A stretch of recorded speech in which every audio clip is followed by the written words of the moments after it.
Hey, salut à tous, c'est Adam Bros et bienvenue dans cette toute nouvelle vidéo du concept qui n'a toujours pas de nom. Alors aujourd'hui, je voulais revenir sur un sujet très global de pop culture qui englobe énormément de choses. Je suis sûr au moins que ça vous parlera, vous inquiétez pas, qui est quelle est l'influence des œuvres sur notre vie et nos comportements. Avant de commencer cette vidéo, je tiens à vous prévenir, comme au début de chaque vidéo ces dernières semaines et dans les prochaines semaines, c'est une vidéo d'été, c'est-à-dire qu'au lieu de faire 2 mois de pause et de vacances, je me suis dit, je continue à sortir une vidéo par semaine, mais peut-être un peu moins approfondie sur des sujets que j'aurais pas forcément traités le reste de l'année, mais sur lesquels j'avais envie de discuter, d'apporter mon point de vue. Mais vous inquiétez pas, en plus aujourd'hui, j'ai fait pas mal de recherches sur des études scientifiques sur le sujet et tout. Effectivement, depuis toujours, il a été question de l'influence de la culture que l'on consomme sur nous et nos comportements. J'avais déjà abordé le sujet dans ma vidéo sur l'invasion des marques dans la pop culture et comment les marques se servaient de nos œuvres préférées pour nous pousser à consommer elles, donc leurs marques. Mais là, j'avais envie de l'axer un peu plus sur notre comportement et notre vision du monde. Déjà, on entend souvent parler de la mauvaise influence qu'aurait le fait de regarder la télévision pour les enfants et particulièrement les jeunes enfants. Une étude révélerait qu'1 heure de télé par jour pour un enfant en primaire, ça serait 43% de chances en plus de sortir sans diplôme. Pas de l'école primaire évidemment, parce que de toute façon je crois qu'on sort forcément de l'école primaire sans diplôme. Ou alors il y a un nouveau bac que j'ai pas suivi. Bon, alors moi je suis du genre à faire confiance aux études, mais je me demande aussi dans quelle mesure le temps passé devant la télévision ne dépend pas par exemple de la catégorie socio-professionnelle des parents. Avec par exemple des parents précaires qui auraient moins le temps de s'occuper de leurs enfants parce qu'ils travailleraient plus, ou même moins d'argent pour leur payer des activités extrascolaires, et donc la télévision serait un peu le seul moyen de les garder sans payer d'assistante maternelle ou ce genre de choses. Mais la question qu'il faut aussi se poser, c'est est-ce que c'est ce qui est regardé à la télévision qui fait chuter de manière drastique les résultats scolaires des enfants, ou est-ce que c'est l'acte de regarder la télévision, qui sont donc deux choses qui n'ont rien à voir? Je veux dire, ça peut paraître anodin, mais c'est complètement central. Est-ce que c'est le contenu ou est-ce que c'est l'acte? Personnellement, et pour le coup ça se base pas sur grand chose à part mon ressenti, j'ai l'impression que c'est plutôt l'acte de rester passif devant un écran durant plusieurs heures qui freinerait le développement intellectuel de l'enfant, bien plus que le manque de profondeur intellectuelle des contenus qu'il regarde, notamment les dessins animés. On sait aussi que par exemple ça agit au niveau des neurones miroirs, ce qui privilégierait encore plutôt l'acte que le contenu. Dans le même genre, on a également le sempiternel débat sur la violence et les jeux vidéo. Alors oui, je compte les jeux vidéo comme des œuvres. Est-ce que le jeu vidéo est un art? Pareil, c'est un autre débat qui, je vais pas vous mentir, m'intéresse pas particulièrement et que j'ai pas envie de soulever aujourd'hui. Bref, à chaque tuerie, notamment par un jeune dans les lycées aux États-Unis, on découvrait évidemment qu'il était fan et joueur de FPS. Bon, comme 50% des gens de son âge, mais bon. Mais on rappellera quand même, encore une fois, que corrélation n'est pas causalité. Donc c'est pas parce qu'il jouait au FPS et qu'il était un tueur que c'est le fait de jouer au FPS qui a fait de lui un tueur. Et en réalité, encore une fois, il y a eu pas mal d'études menées sur le sujet et quasiment aucune n'a conclu à un lien ou en tout cas au fait que les jeux vidéo rendraient violents. Le plus souvent, c'est plutôt l'environnement, voire des prédispositions qui sont relevées. C'est-à-dire que c'est des gens qui de toute façon auraient été violents d'une manière ou d'une autre ou à cause de quelque chose ou d'autre chose. Si c'est pas les jeux vidéo, ils pourraient s'énerver à cause des livres. Mais l'influence des différentes œuvres auxquelles on est confronté peut être plus insidieuse que simplement nous rendre violents. C'est alors moins explicite, mais ça n'en est pas moins dangereux. Je pense notamment aux films et aux séries qui ont un message idéologique, qu'il soit sous-jacent ou explicite, quel qu'il soit. On peut légitimement se demander quelle influence aurait un film qu'on apprécierait sur notre avis à propos d'une idéologie ou d'un mouvement ou d'une idée. Eh bien, Mitchell Potts a décidé de tester pour voir ce qu'il en était réellement. Elle a pris un groupe de jeunes et elle leur a fait regarder Argo et Zero Dark Thirty. Comme d'habitude, elle leur a fait remplir un questionnaire avant et après le visionnage du film pour pouvoir comparer. Son but était alors de vérifier si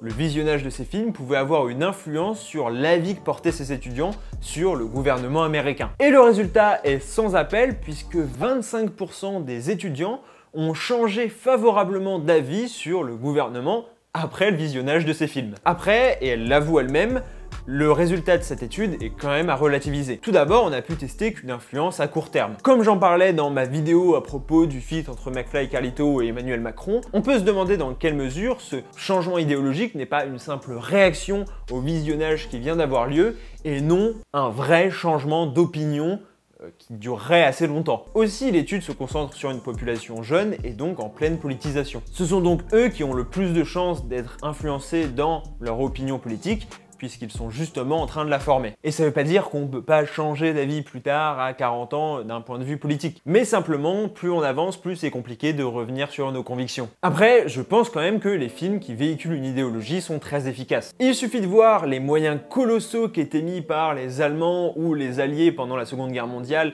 dans les films de propagande pour se dire que s'ils investissaient autant, c'est probablement qu'il y avait des résultats. Et alors, quand c'est un État qui est aux manettes, c'est encore pire. Parce que le problème, c'est que ces œuvres-là, elles viennent s'inscrire dans la durée et le temps, et même parfois remplacer plus ou moins l'histoire. Combien de fois on a eu l'impression de bien connaître une période historique parce qu'on avait vu 2-3 films dessus? Et en soi, c'est pas forcément faux ou une mauvaise chose, mais ça peut induire en erreur. Car effectivement, ces films rentrent plus dans ce qui serait de la mémoire que de l'histoire. En France, par exemple, on a le mythe résistentialiste, qu'on a pour la plupart tous étudiés en terminale en histoire, selon lequel tous les Français, ou quasiment tous, auraient été résistants, ce qui n'est pas le cas dans les faits, mais c'est notamment colporté par des films français qui montrent très souvent des Français résistants pendant la Seconde Guerre mondiale, et rarement l'inverse. Voire même rarement des Français passifs. Après, on n'est clairement pas les seuls à l'avoir fait. Il suffit de regarder de l'autre côté de l'Atlantique avec les États-Unis, notamment la conquête de l'Ouest et les westerns, qui ont passé complètement sous silence le génocide des Indiens d'Amérique, et ont fait passer ça pour un simple affrontement entre deux peuples. Les films et les séries participent donc à véhiculer une image et l'image de l'histoire que l'on se fait, et par la même occasion une idéologie. L'idée n'est pas de rejeter en bloc ces films et ces séries, qui ne sont pour la plupart pas malfaisants ou mal intentionnés, mais simplement, et comme souvent, de prendre du recul sur l'information et de se dire que voir un film sur une période historique, bah ça fait pas de nous un expert dans cette période, voire même pas du tout en fait. C'est quasiment comme si on savait rien. Et ça vaut pour tous les films inspirés des histoires vraies. Et d'ailleurs, j'ai un petit conseil, mais j'imagine que pour la plupart, vous le faites déjà. Mais à chaque fois que vous regardez un film d'une histoire vraie, je vous conseille d'aller sur la fiche Wikipédia, qui est souvent beaucoup moins romancée, avec beaucoup moins de storytelling, mais qui se rapproche un peu plus de la vérité, même si les fiches Wikipédia sont loin d'être parfaites non plus. Mais c'est toujours sympa parce que ça permet de contrebalancer,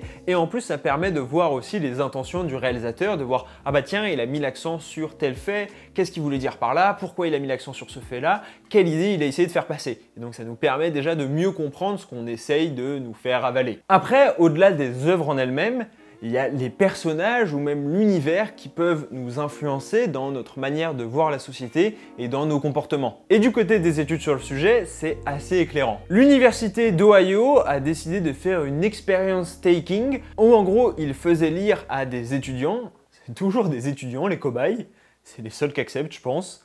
Bref, il faisait lire à des étudiants une histoire dans laquelle le personnage principal rencontrait énormément de péripéties avant d'aller voter. 65% de ces étudiants sont allés voter à l'élection suivante, contre seulement 29% pour le groupe témoin qui n'avait pas lu cette histoire. Et oui, effectivement, je pense que je viens de trouver le remède contre l'abstention en France. Faisons lire des petites histoires à tous les électeurs. Non, plus sérieusement, en tout cas ça montre l'impact très important que peut avoir une œuvre sur nos comportements dans la vie de tous les jours. Et là, ça va donc au-delà d'un changement d'opinion sur un sujet. Ça se prolonge même donc avec les personnages à qui on veut parfois absolument ressembler. J'en avais parlé encore une fois dans ma vidéo sur les marques où il y a des sites spécialisés pour acheter des produits qui appartiennent à nos personnages préférés. Mais il y a aussi l'exemple de la série Netflix Le Jeu de la Dame qui avait fait exploser les ventes de jeux d'échecs. Ou même Arsène Lupin avec la série Lupin, puisqu'effectivement le personnage principal lit des livres d'Arsène Lupin. Après,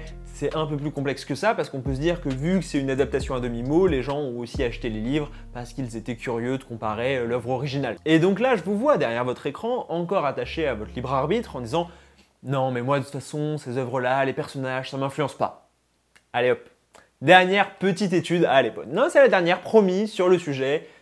Là, vous pourrez plus rien dire. C'est donc cette fois la fac de New Hampshire, donc c'est la fac de médecine, qui avait donc sondé des jeunes, fait un sondage auprès de jeunes, et qui les avait recontactés 10 ans plus tard pour refaire un sondage, et ils avaient entre-temps établi une liste de films où les personnages principaux fument. Et ce qu'ils ont remarqué, c'est que les étudiants qui fumaient étaient également les étudiants qui avaient vu le plus de films de cette liste. Coïncidence? Peut-être, peut-être pas, corrélation n'est pas causalité. Mais bon, ça fait quand même beaucoup d'indices. En tout cas, vous, dites-moi si vous vous êtes déjà senti influencé par un film ou une série? Est-ce que vous avez changé vos comportements? Même est-ce que vous avez vu un film qui vous a bouleversé, qui vous a peut-être rendu vegan, rendu féministe, rendu de droite? Et j'espère que les prochaines fois que vous regarderez des films, des séries, ou même que vous écouterez de la musique, que vous lirez un livre, vous aurez ce petit recul de vous dire mais quelle influence ce livre a sur moi, sur ma vision du monde? Par exemple, je sais que après avoir vu des films tristes, ou avoir vu des films qui rejettent la société, on entre un peu dans le même mood que les personnages en se disant « Ah ouais, moi je suis pareil, j'aime pas la société », alors que en fait, on a juste vu un film. En tout cas, j'attends vos avis en commentaire pour qu'on puisse en débattre tous ensemble. J'espère que cette petite vidéo d'été vous a plu. N'hésitez pas, comme d'habitude, à me suivre sur Instagram, sur Twitter, qu'on puisse discuter ensemble. Je parle beaucoup de la chaîne, je vous demande beaucoup votre avis. C'est là où vous pouvez me proposer le plus les sujets. Je vous propose aussi des sujets à choisir, je fais des sondages, ce genre de choses. Bref, quoi qu'il arrive, on se retrouve dimanche prochain, 15 h pour une nouvelle vidéo. J'espère que vous vous portez bien, que vous passez des bonnes vacances. C'était Adam Bros. Ciao!